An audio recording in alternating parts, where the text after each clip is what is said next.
go to another talk, which is from a great speaker, another one who is already here. So Claes, very well welcome. Hello. Hello. And let me introduce you a bit. So our next speaker is Claes Lundström, and he currently holds two positions in industry as research director at Sectra and in academia as adjunct professor at Linköping University in Sweden.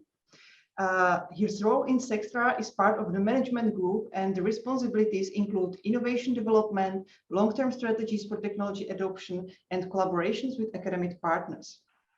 At Linköping University, he's a leading senior researcher at the Center for Medical Image Science and Visualization, and he's the director of the Analytic Imaging Diagnostics Arena, a national initiative underpinning AI innovation in medical imaging.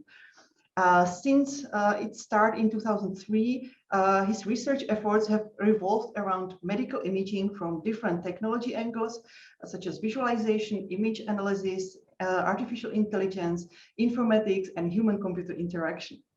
The research focus is to enable new levels of accuracy and efficiency in demanding clinical settings. The application domain spans radiology, pathology, integrated diagnostics, and precision orthopedics.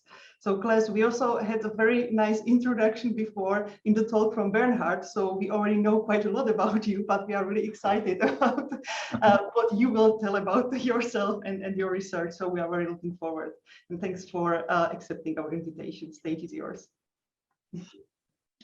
Thank you so much for that very thorough introduction. Very happy to be here. Let's see if I can make the screen sharing work as well. Is that okay? Perfect. Yes, perfect. So again, very happy to be here, and thanks for the invitation. I think this is a very good event you've organized here. So I have, as you said, several hats, but been invited as an industrial talk. So I'll try to keep the Sectra perspective on this topic. And it's actually a favorite topic of mine: how to make medical visualization useful in the clinical wilderness, in actual healthcare, and this time with specific focus on AI. So let's dive in there. I guess you see all these headlines as well as I do almost every week. There's some new headline showing the potential of AI in medical imaging. It's been kind of a real success story of the last few years that AI models can in these tasks be as good as or better than the human experts.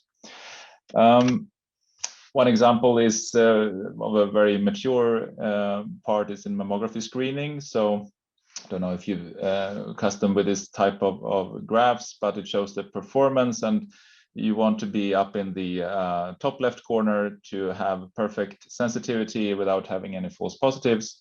And as you can see, the AI curve is closest to the corner and clearly outperforming all the human experts that it was compared to.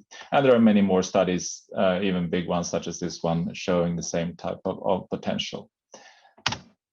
And there are different ways that AI can be of benefit. I think this is important to highlight as well.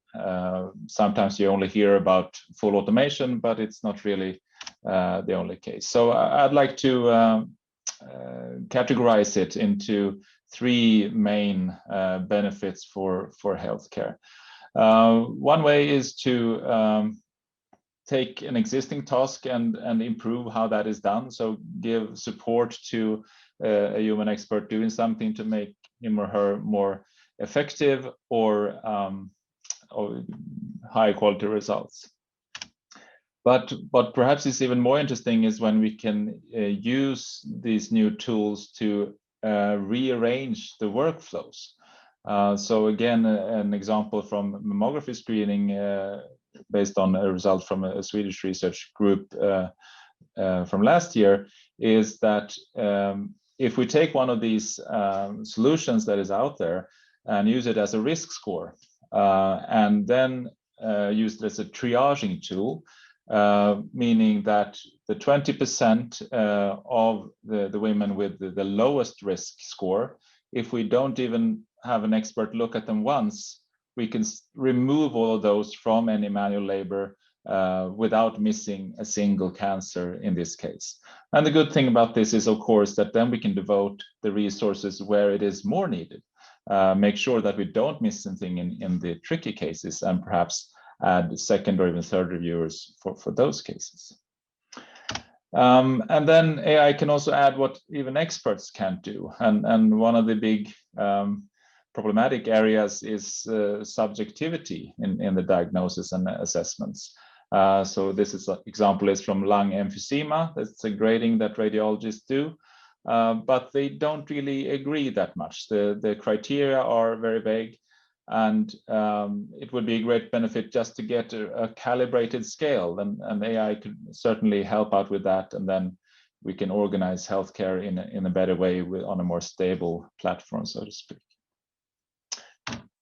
But the big but is that despite all of this potential and all the benefits that we see and all the great results from research studies, it's very little that actually has reached use out there in healthcare. This is surprising given those great results, given the many large investments that have been done in starting up companies, etc. But if you go to a hospital today, they will have very few algorithms and they will use them very sparsely. So obviously there is a great chasm here. It's very difficult to take this step, especially for AI in medical use. And the good message here for us in the visualization research community is that I think that a lot of this actually has to do with that we need better visualizations. So that's what I'd like to talk more about with you here today.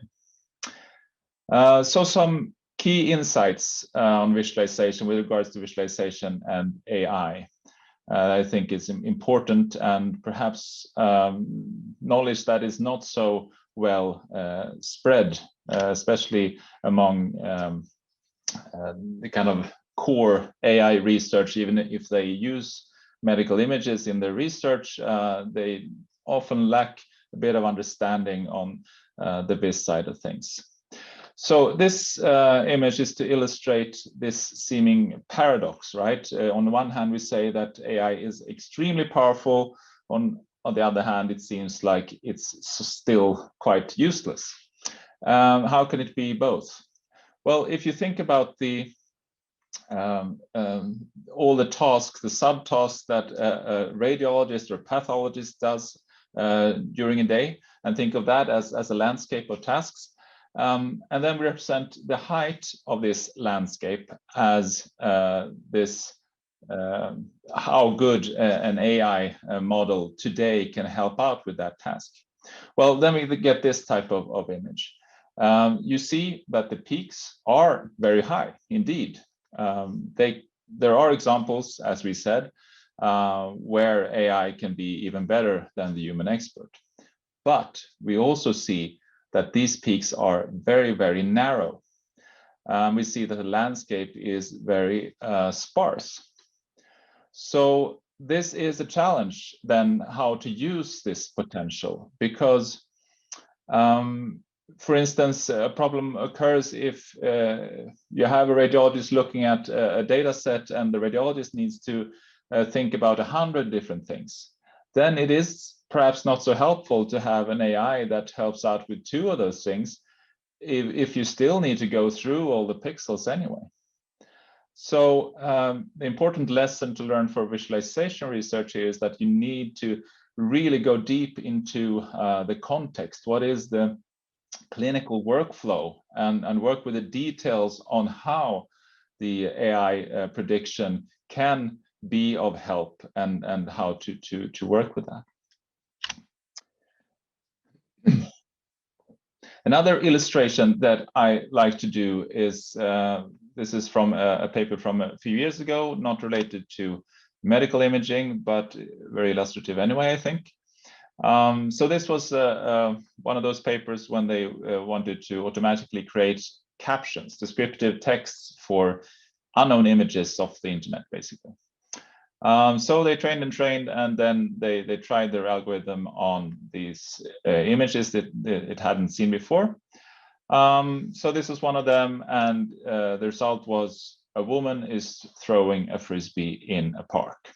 I mean, this is a few years old already, but I'm extremely impressed by this. This is very nice work. It's very concise and correct and captures really what a human would say about this image, even though the frisbee, or just finding the frisbee and also understanding that this is the most important part of the image information-wise, even though that's on the side, etc. And this is another example. A group of people sitting on a boat in the water. It's perfect. There's so many ways this could have gone wrong, but it didn't. And the third example is a large white bird standing in a forest for this image, which, as you can see, is not a large white bird. It's a slightly overexposed pair of giraffes. So what is the lesson to be learned here? Is it that this was a poor algorithm, poor training? Well, no, it's more fundamental than that, because had we trained this model on giraffe pictures, it would have learned giraffe pictures. Simple as that. So the problem is that how did we know that when we created the training data set, how could we know that we needed to include giraffe pictures here? Well, we can't. And then think about the medical imaging scenario. How can we be sure that what we put into our training data set is going to be representative for all the images that we in the future is going to throw at this model? And these are quite important decisions and predictions that we want this model to do, right? This is difficult. It is evenly impossible difficult we cannot guarantee that we will have a training data set representative of everything we will use later. And even if we would know that today, we know that things change. We know that there will be new image acquisition modalities at the departments next year. Will it still work? We need ways to deal with this. And I think that visualization is the answer to spotting the double giraffes out there. Another subtlety here, talking about explainable AI, XAI, is a great example of a visualization research agenda. This is a researcher that was trying to predict pneumonia and other diseases from chest X-ray images, and then just to got fairly good results, and then they just wanted to check which part of the image was it actually picking up on, what was important for making this decision. And now there's one of the straightforward methods to do this is called GradCam, and creates a heat map of what's most important. And we can see that the right lung is fairly important, which makes sense to us. But what might make less sense is that the left arm seems to be quite important for this pneumonia prediction. And what they found was that it actually reacted on this text in the image. It says portable, and that was burnt into the actual pixels of the image. What does it mean that it says portable here? It means that it was a portable X-ray equipment. So it actually means that the patient was too sick to be transported to the radiology department, and instead the X-ray equipment needed to go to the patient. Now, is there a correlation with a patient being very sick and a patient having pneumonia? Absolutely. So this is something that the AI picked up on, but perhaps wasn't really what we were looking for the algorithm to do. So this goes to show that it's very important to be able to interrogate the results, make critical assessments of what the AI is providing, because it will use any type of input that it has to create the best possible prediction in according to how it was trained. Whereas this might not be what we were looking for, and we need to have visualization to help us with that. Okay, so let me tell you about a few examples from our research, and it actually involves both my hats in industry and academia, and all, of course, also in collaboration with healthcare.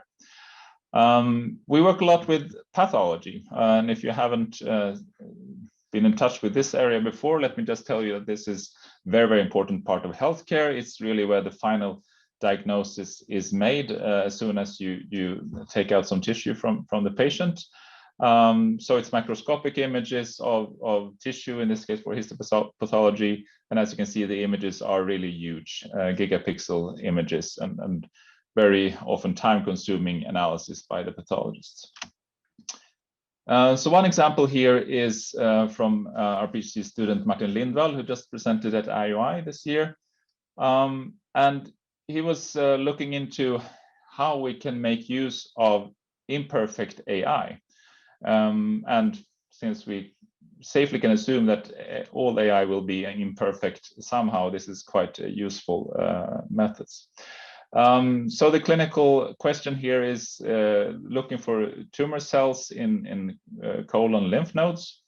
And actually, the main challenge for healthcare in this case is that it takes time to rule out the normal cases.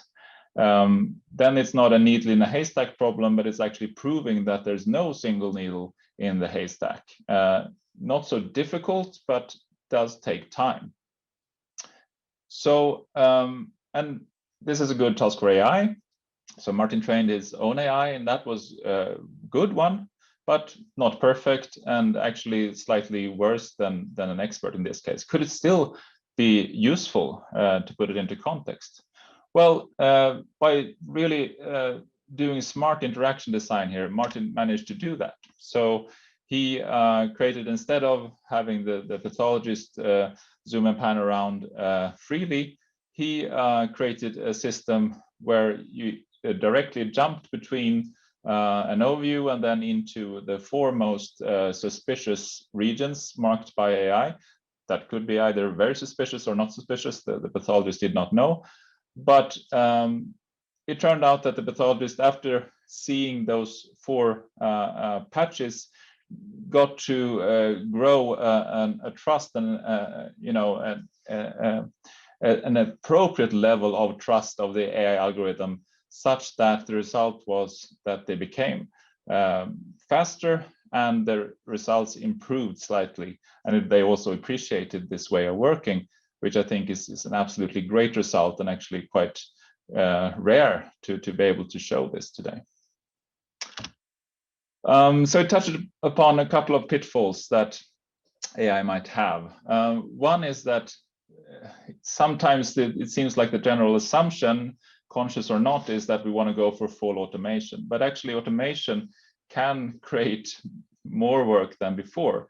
Because if you want high automation levels, then you typically crank up the sensitivity because you don't want to miss anything that's sick. The problem is that as soon as you raise the sensitivity, you will increase the number of false positive detections as well. And actually, that can take more time for the pathologist or radiologist to work through, because then they need to have a look at those and reject all those false positives. And maybe they were faster doing it manually from the start. And there's another fundamental challenge here as well, that AI can be too good in a sense. If you have a 99% AI, you will start to trust what the AI says, but you will start to trust it too much. You still need, as a human expert, to be that person who catches that 1 out of 100 or 1 out of 1,000 cases where it is wrong. And we need visualization to help promote that type of vigilance and diligence. So another example in pathology is this cell counting. This was from previous PhD student Jesper Molin, who worked with this visualization of counting cells in breast cancer. In this case, the pathologist needs to find a hotspot of these brown cell nuclei and then count how many there are of them, or the percentage of brown cells compared to the others. And this is actually a very nicely designed glyph visualization that I won't talk more about today. The most recent work in this area is what we did with looking at the data from actual clinical use of this algorithm. And to tell you about this diagram here, on the horizontal axis, we have the percentage of brown cells.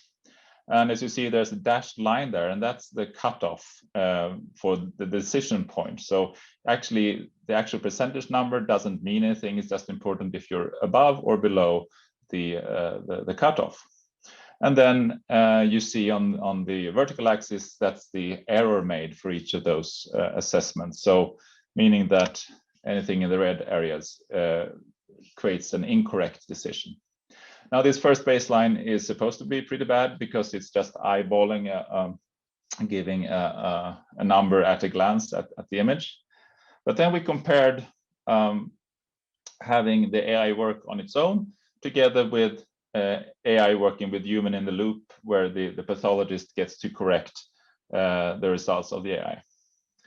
And interestingly, the human in the loop in this case did not add anything. It added a bit of extra work. They did do those corrections, etc. But in terms of cutoff decisions, it didn't get any better. But on the other hand, we had a number of individual examples showing that we do need the human in the loop, but not to do the fine tuning, but really to catch those double giraffes, those cases where the algorithm is completely off for some reason. I also want to mention a third PhD student work here, Milda Potsututus, now working under the umbrella term of XAI in pathology. And XAI is very interesting. She started off her work with doing a survey. And it turns out that much of the work that's been done so far targets the AI developer. So helping the AI developer with visualizations to understand how the training is going and what prediction mistakes, etc., that's happening. Some are also directed towards the pathologist in the clinical usage, but it's also clear that it's actually not so much room for XAI in that setting because they don't have time. They don't have time to spend more than a few seconds on these lymph nodes that we looked at earlier, for instance. So any XAI tool that we suggest there must be completely direct and not any exploratory nature to it. But where we think that XAI really has a big role to play, and that's currently very underserved, is the part of healthcare where they actually do the quality assurance. So for instance, when this new AI solution comes to the clinic and you need to understand, will this work for us? What are the potential problems? How should we work with this? And also for monitoring, as we said, things change over time. You need to be able to understand if you need to change anything or act on that. And that's actually more or less the end. As I just wanted to mention also, not a specific project, but what we work with a lot is these collaborative platforms and arenas. So we mentioned ADA before. That's a national arena for joining forces in academia, industry, and healthcare to make these innovations happen. With nice data hub that you can where we share data for AI training from clinical sources. We have a joint compute resource, etc. And we're also doing a similar thing on a European scale that's recently started to create a data hub for digital pathology. And with those acknowledgements and this attempt of illustrating all the different entities here, I'll end my talk and be happy to take any questions. Thanks a lot, Claes, for very, very interesting and insightful talk. Of course, we are having questions. So I will start with the first one from Helvighauser. First, he's really thanking for the talk, and he's stating that it's always very interesting to listen to you, of course. And he would like to hear from you what you think about selection bias in training data once you are out in the wilderness. Naturally, you would have more data from close by. your own hospital, your collaborators, high-tech collaborators, and so on. It is a problem or a feature or both. Interpreting overexposed giraffes would be a problem, but adapting your AI-based solutions to the population that you mostly serve, in a Swedish hospital, would maybe be helpful. Is there a way to make sense of this? That was a long one. Yes, it's a very good question, and the easy answer is both a problem and a feature in a sense. And a similar type of question is whether we should go for very clean data set or very dirty data sets. So it's easier to have understand what AI can do with a data set that it's more in the sandbox and where we take away a bit of the inconsistencies. But then again, going out in the clinical wilderness, you will have these problems. So I think we need to do both. I think it makes sense in different maturity phases of the development. I would personally, if I want to try out a new idea for a model or train for a new task the first time, I would probably go for the slightly easier data set and to really explore that aspect. But then there is definitely a big role for especially visualization research to try out the dirty data and the real environment. And there's so much work that remains to be done there. I mean, almost all of these studies we're talking about are retrospective. Even there's been recently some reviews on the studies underpinning the regulatory approved products out there. And it's actually pretty poor in that sense that it's often just a single center. It's almost never a prospective study. So we haven't really showed the potential of making benefits in the real world of this technology. Oh, it's great to hear that we still have a lot of work for visualization researchers. Nuska Smith has a question which she thinks is slightly off topic, but I don't think so. Do you have any advice for students who are trying to decide between a career in academia or industry? Well, I'm such an advocate of doing the best of both worlds. So myself, I was an industrial PhD student, and we have this model a lot at Sectra. And actually, the ideal there is to do a couple of years in the company, and then get to know the domain and the area and the users, the clinical end users. And then bring that into your research question and agenda and do the academic part. So I think that's, if your long-term career goal is to go to industry, I think it's very important to make sure that you have those contact points and that interaction all along, because it is a bit different. And the best, if you can, the best possible thing is to have a formalized relationship, such as in an industrial PhD.